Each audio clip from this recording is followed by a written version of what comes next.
Welcome to IIT Ganit. So today we are going to continue our chapter that is quadratic equation.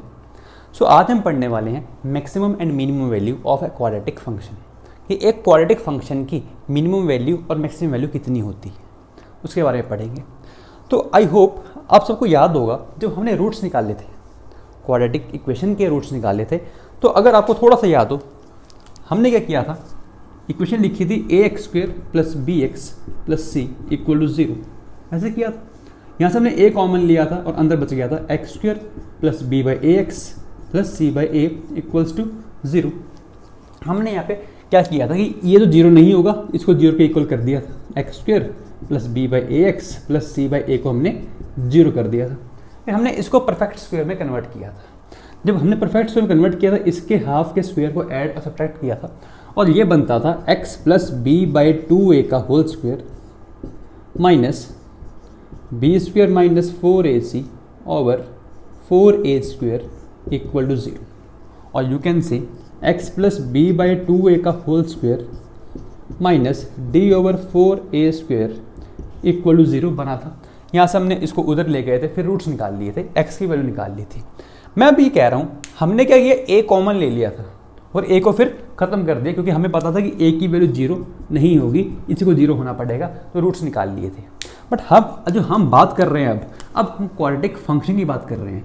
मतलब अगर आपको दिया हुआ है y = ax² + bx + c, एक जनरल क्वाड्रेटिक दे रखी है, तो उसकी मिनिमम वैल्यू या मैक्सिमम वैल्यू क्या होगी उसके बारे में बात कर रहे हैं। मतलब हमें इस पूरे इक्वेशन की, इसकी फंक्शन की वैल्यू बतानी है, मिनिमम मैक्सिमम क्या होगी। हमें a कॉमन लेके ख़त्म नहीं करना है। तो मैं इसको क्या ऐसा लिख सकता हूँ, a × x + b/2a का whole square minus d/4a²। We can write it like this. Yes. अब देखना ध्यान से। अब एक बात बताओ, इस फंक्शन की या इस इक्वेशन की जो भी है, इसकी मिनिमम वैल्यू कब होगी? जब जो ये स्क्वायर वाली वैल्यू है ये 0 हो जाए। तो ये 0 कब होगी? At x = -b/2a। मैं क्या कर रहा हूँ, मैं इसको फॉर मिनिमम। ठीक है, मिनिमम किस केस में? जब a पॉजिटिव होगा। मिनिमम किस केस में? जब a पॉजिटिव होगा। ठीक है, तो जब a पॉजिटिव होगा तो इसकी ये वैल्यू 0 हो जाए, तभी ये पूरी वैल्यू क्या हो जाएगी? बहुत छोटी, सबसे छोटी। उस टाइम पे जो y की वैल्यू आएगी, ये 0 हो चुका है, a से ये मल्टीप्लाई होगा तो ये -d/4a बन जाएगा। क्लियर है? मतलब यहाँ से ये चीज़ समझ आ गई कि ये वाली एक्सप्रेशन की वैल्यू मिनिमम होगी x = इस पे और y = इस पे। ठीक है, और किस केस के लिए है ये? a पॉजिटिव के लिए। क्योंकि a पॉजिटिव है इसलिए हमें इसकी क्या चाहिए? मिनिमम वैल्यू चाहिए। अगर a नेगेटिव होता तब ये केस में क्या आता? ये आया था इसका मैक्सिमम वैल्यू। सोचो ध्यान से, एक है नेगेटिव है, ये नेगेटिव है, मैंने इसकी वैल्यू क्या की है? छोटी की है। तो नेगेटिव को जितना छोटा करोगे उतना बड़ा होता है। मैं नेगेटिव वैल्यू जितना छोटा करोगे उतना बड़ा होता है। मतलब ये उस केस में, a नेगेटिव केस में, at x = -b/2a and y = -d/4a क्या आएगी? मैक्सिमम वैल्यू आएगी। ऐसा क्यों? क्योंकि जब a पॉजिटिव होता है तो अपना ग्राफ क्या बनता है? Upward parabola. जब अपना a पॉजिटिव होता है तो ग्राफ क्या बनता है? Upward parabola. a पॉजिटिव क्या बनता है? Upward parabola. कुछ ऐसा ये ऐसे बनता है। इसके केस में मिनिमम तभी आता है क्योंकि ये जो पॉइंट है सबसे छोटा, जिसके कॉरस्पॉन्डिंग हमारी इस फंक्शन की वैल्यू सबसे छोटी है, वो यही पॉइंट है जो हमने निकाला है। और इसको कहते हैं वर्टेक्स। क्या कहते हैं इसको? वर्टेक्स। जहाँ से मेरा कर्व टर्न करता है, पैराबोलिक कर्व टर्न करता है, यहाँ से आता है वापस टर्न लेता है, उसको वर्टेक्स कहते हैं। सिमिलरली जब a नेगेटिव होगा तो हमारा ग्राफ बनेगा डाउनवर्ड पैराबोला। तो ग्राफ कुछ ऐसा दिखेगा। यहाँ पे हमने क्या निकाली है? इसकी मैक्सिमम वैल्यू। बिल्कुल सही है, क्योंकि ये यहाँ पे जाके टर्न ले रहा है, इससे ऊपर नहीं जा रहा, तो वो जो पॉइंट है वो उसका मैक्सिमम पॉइंट है, हाईएस्ट पॉइंट है। यू कैन से हाईएस्ट, ये उसका लोएस्ट पॉइंट है। I am writing it here. Lowest point, और ये क्या इसका हाईएस्ट पॉइंट। अगेन क्या है दोनों के लिए, दोनों के लिए वर्टेक्स है, इसका वर्टेक्स और इसका वर्टेक्स, दोनों के लिए वर्टेक्स है। जो ये क्वाड्रेटिक होती है, जब ए पॉजिटिव होता है तो ये क्या लेता है, एक मिनिमम वैल्यू अटेन करता है, it attains minimum value attain करता है, और ये मैक्सिमम वैल्यू अटेन करता है।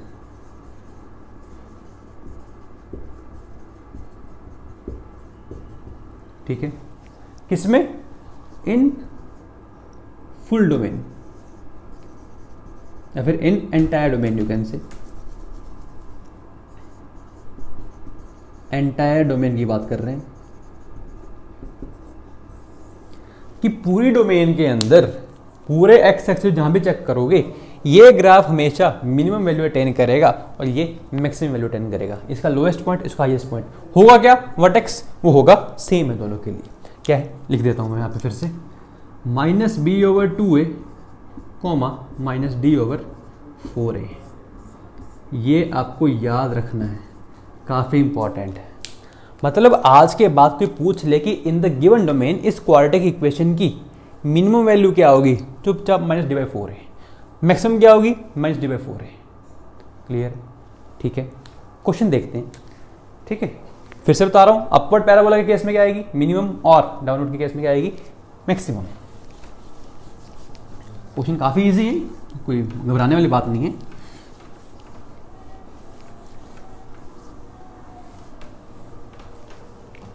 तो क्वेश्चन ये है कि मान लो y = x² - 5x + 6 कह रहा है इसकी मैक्सिमम वैल्यू बताओ, मैक्सिमम वैल्यू ऑफ y क्या होगी।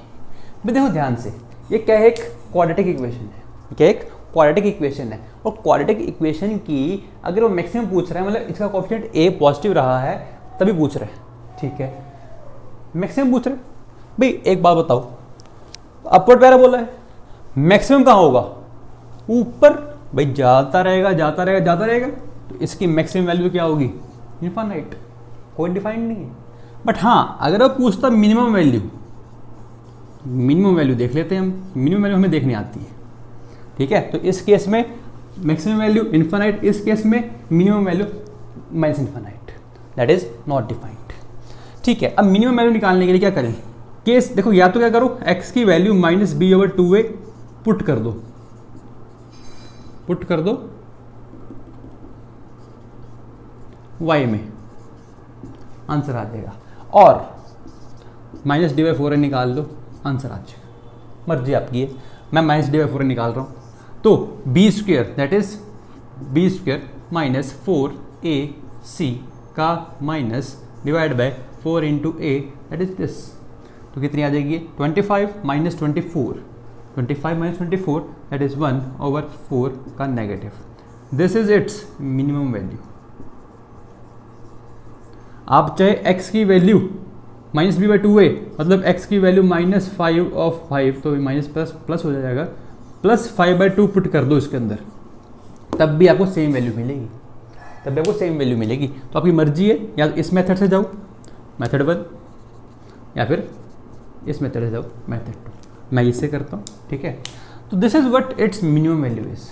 ऐसे अगर ये नेगेटिव होता आगे तो हम इसकी मैक्सिमम वैल्यू निकाल लेते, वो भी इतनी आती। अगर मैं पूरे के आगे नेगेटिव लगा दूँ, इसकी बात कर रहा हूँ, ठीक है, तब भी वैल्यू निकाल सकते थे हम। अब बात करते हैं कि एक गिवन इंटरवल के अंदर क्या करेंगे, ये तो बात होगी चलो यहाँ पे। बट अगर इंटरवल दिया हो कि भाई बताओ इसी इंटरवल के अंदर बताओ मेरे को, तो मिनिमम वैल्यू मैक्सिमम वैल्यू कितनी होगी, देखते।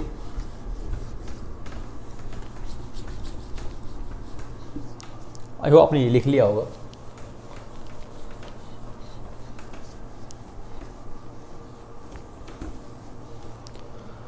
So our topic is maximum and minimum value in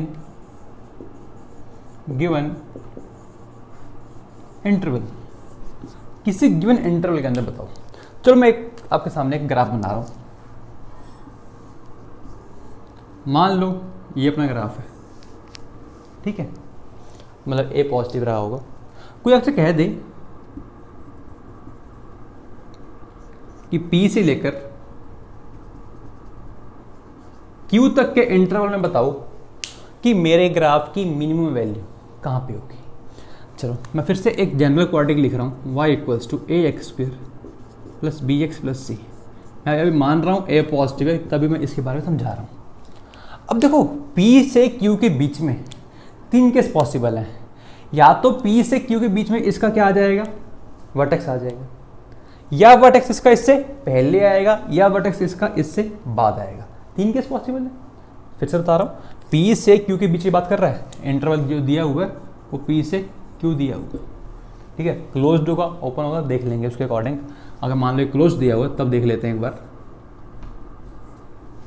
ठीक है। अब मान लो ये ग्राफ या तो इसका वर्टेक्स जो है इसके बीच में आ जाए, या फिर वर्टेक्स इससे पहले आ जाए, या फिर वर्टेक्स इसके बाद आ जाए। Let us draw it with red, ताकि आपको क्लियरली डिस्टिंग्विश कर सको आप।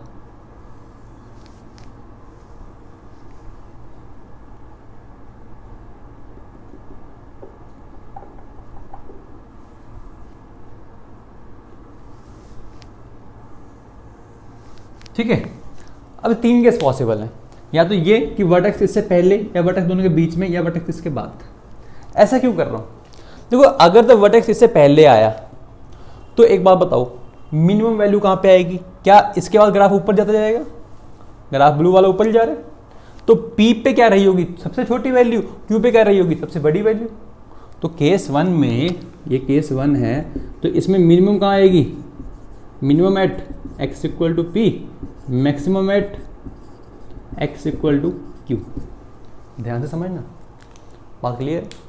अगर वर्टेक्स मेरा इससे आगे चला जाए तो पक्का श्योर है हम इससे पहले ग्राफ इससे इस डायरेक्शन में बढ़ता ही जा रहा था, या फिर हम कह सकते हैं यहाँ से डिक्रीज होता हुआ ही आ रहा था। तो अगर डिक्रीज होता हुआ आ रहा था तो P पे क्या रही होगी? सबसे ऊपर वैल्यू रही होगी, Q पे सबसे नीचे रही होगी, क्योंकि इससे नीचे वाला पॉइंट तो आगे, तो वर्टेक्स का होता है लोएस्ट पॉइंट होता है। तो यहाँ पे लिख देता हूँ, minimum at x equal to Q, maximum at x equal to P। This is case 3। Clear है। केस 2 की बात करते हैं अब केस 2 में क्या होगा? 2 चीज़ पॉसिबल है। देखो एक चीज़ तो कंफर्म है कि जो ये वर्टेक्स है ना, यहाँ तो मिनिमम वैल्यू आई ही होगी, मिनिमम एट वर्टेक्स। ये तो हम श्योर हैं, क्योंकि नीचे से वो क्या किया? टर्न किया है। जहाँ से टर्न करता है वो क्या होती है? उसकी मिनिमम वैल्यू होती है। बट अब मैक्सिमम कहाँ रही होगी? देखो हो सकता है मैक्सिमम यहाँ पे हो जाए, ये वाला पॉइंट अभी ऊपर दिख रहा है आपको, हो सकता है ये वाला ग्राफ ऐसा होता, ये वाला पॉइंट ऊपर होता, ये वाला पॉइंट थोड़ा नीचे होता। तो जो मैक्सिमम होगी एट P और Q, सो चेक करनी है दोनों एंड पॉइंट्स में, check at both end points. तो दोनों एंड पॉइंट से चेक करके ही चेक कर सकते हैं। और बिल्कुल सिमिलर केस होगा इसमें जब A नेगेटिव होगा। इसलिए इस क्वेश्चन के काफ़ी अच्छे पार्ट बनते हैं, एडवांस क्वेश्चन के। एडवांस में अच्छे क्वेश्चन बन सकते हैं इसके ऊपर, ठीक है। तो 3 केस समझ आ गए होंगे। इसके ऊपर एक क्वेश्चन करते हैं तो आपको और ज़्यादा क्लियर हो जाएगा, ठीक है। चलो let's start. Let us say you have given a quadratic equation y equals to x² minus 5x plus 6, ये आपको दिया हुआ है, ठीक है। और ये पूछ रहे हैं x belongs to 3 to 7, find its minimum and maximum value. एक क्वाड्रेटिक दे रखी है और x का इंटरवल दिया वो कह रहा है इस इंटरवल के अंदर बताओ इसकी मिनिमम और मैक्सिमम वैल्यू कहाँ होगी। तो सबसे पहले क्या कह रहे हैं हम? सबसे पहले चेक कर लो वर्टेक्स कहाँ पे है, वर्टेक्स कहाँ घूम रहे हैं। ये पता लग गया तो आंसर जल्दी आ जाएगा। क्यों? चलो वर्टेक्स क्या होगा? x की value minus of minus b over 2a is 1, it is 5/2। भी 5/2 है, 5/2 3 से पहले आ गया होगा, मतलब वर्टेक्स इससे पहले आ चुका है। तो अगर मैं बात करूं ये 5/2 होगा, 3 यहाँ पे होगा, 7 यहाँ पे होगा। सोचो केस 3 बन चुका है। तो अगर हमें मिनिमम निकालने कहाँ पे आएगी? x इक्वल टू 3 पे मिनिमम, मैक्सिमम कहाँ पे आएगी, x इक्वल टू 7 पे। कंफर्म हो गया। x की वैल्यू 3 पुट करो, 3 3 9, 9 + 6 15, 15 - 15 इज 0। 7 पे चेक करो, 7 7 49, 14 + 7 इज 54, 49 + 6 इज 55, 55 में से 35 गए, that is 20। This is it's minimum and this is its maximum. मतलब हमें बस चेक करना है कि वर्टेक्स कहाँ पे है। वर्टेक्स का पता लग गया तो अपना आंसर आ जाएगा। एंड पॉइंट्स पे चेक कर लेंगे। अगर वर्टेक्स दोनों के बीच में आ जाता, इस इंटरवल के बीच में आ जाता, तब क्या करते हैं हम, एंड पॉइंट पे चेक करते दोनों के, और वर्टेक्स पे तो क्या आती है, उसकी मिनिमम वैल्यू आनी ही थी। ठीक है, एक अच्छा क्वेश्चन करते हैं इसके ऊपर। तो क्वेश्चन इज, सो क्वेश्चन क्या दिया हुआ है, कह रहा find the all values of p if least value of polynomial is on the interval this is 3। मतलब इसकी मिनिमम वैल्यू इस इंटरवल के अंदर कितनी है, 3 है। ठीक है, अब हमें नहीं पता कि उसका वर्टेक्स कहाँ पे है, तो सारा क्वेश्चन डिपेंड करता है उसके वर्टेक्स पे। तो कितने केस बनेंगे, फिर से 3 केस। या तो वर्टेक्स इसके बीच में होगा, या वर्टेक्स इससे पहले होगा, या वर्टेक्स इसके बाद में होगा। उसके अकॉर्डिंग हम आंसर निकाल पाएंगे। चलो सबसे पहले तो इसके वर्टेक्स का कोऑर्डिनेट निकालते हैं। तो जो वर्टेक्स का एक्स कोऑर्डिनेट होगा, वर्टेक्स का एक्स कोऑर्डिनेट होगा, वो डिपेंड करेगा -b/2a पे, मतलब -b/2a। वर्टेक्स का एक्स कोऑर्डिनेट निकाल रहा हूँ, कितना आएगा, माइनस माइनस प्लस हो जाएगा over 4 × 2, it will be p/2।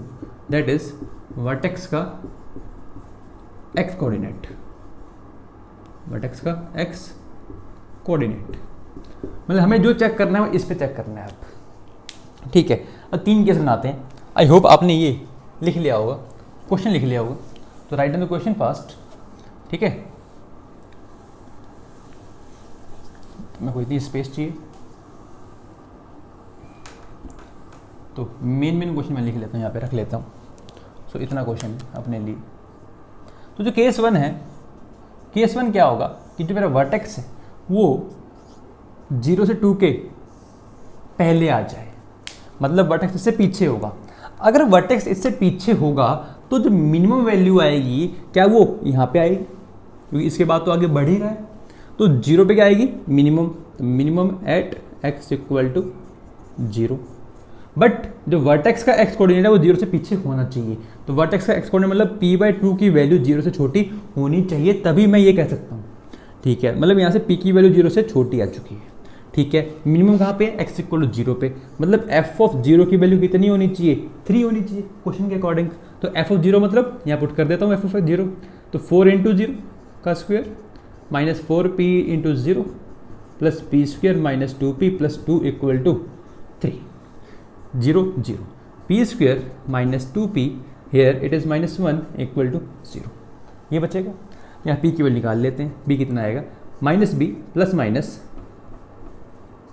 √b² - 4ac। तो b² - 4ac लगाओगे तो b² is 4, minus minus plus, 4 + 4 is 8/2a। So it will be 2 ± 2√2/2, that is equal to 1 ± √2। अब देखो p की 2 वैल्यू आई हैं, p की 2 वैल्यू आई हैं, कौन कौन सी, 1 + √2 और 1 - √2। हम वो लेंगे जो p नेगेटिव होगा, क्योंकि हमें ये चाहिए ही चाहिए।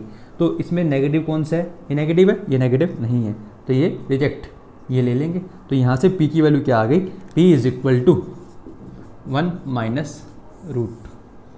p की वैल्यू क्या आ गई, 1 - √2। क्लियर है केस फर्स्ट। अब बात करते हो केस 2 की।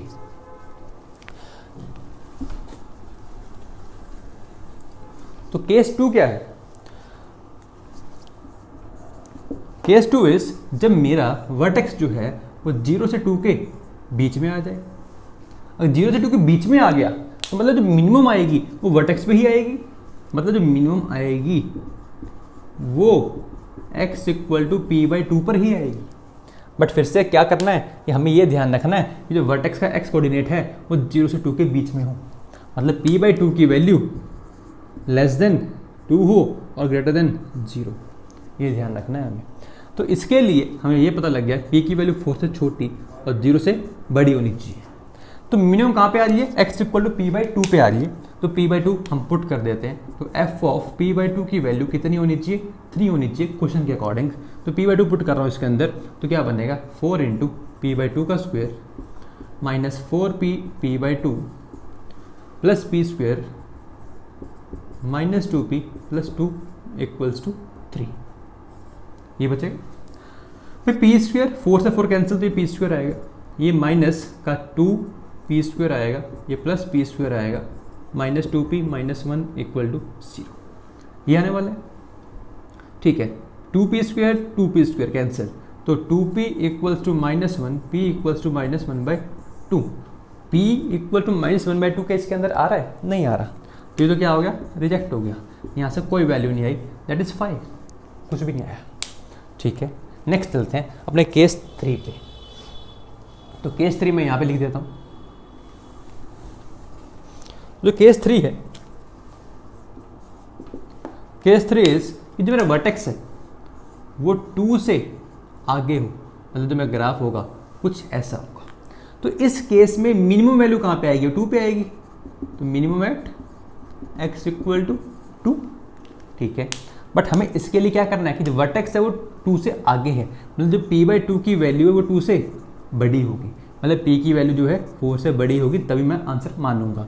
तो x इक्वल 2 पुट करते हैं अपने इक्वेशन के अंदर, क्वाड्रेटिक इक्वेशन के अंदर। चेक करो क्या वो ये थी 4 इंटू 2 का square minus 4p 2 plus P square minus 2p plus 2 equal to 3, क्योंकि मिनिमम वैल्यू किसके इक्वल है? 3 के इक्वल है। 8 बनेगा माइनस 8p बनेगा plus P square minus 2p plus 2 equal to 3। So here p square, here is minus 10p, 8 plus 2 is 10, 10 minus 3 is 7 equal to 0। तो p square minus 10p,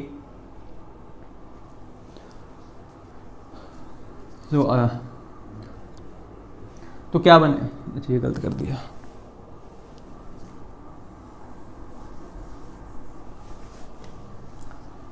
minimum value कहाँ पे आएगी? 2 पे, तो उसके अंदर पुट करते हैं। तो मतलब f ऑफ 2 की वैल्यू 3 होनी चाहिए, मतलब 4 इंटू 2 का square minus 4p into 2 plus P square minus 2p plus 2 equal to 3।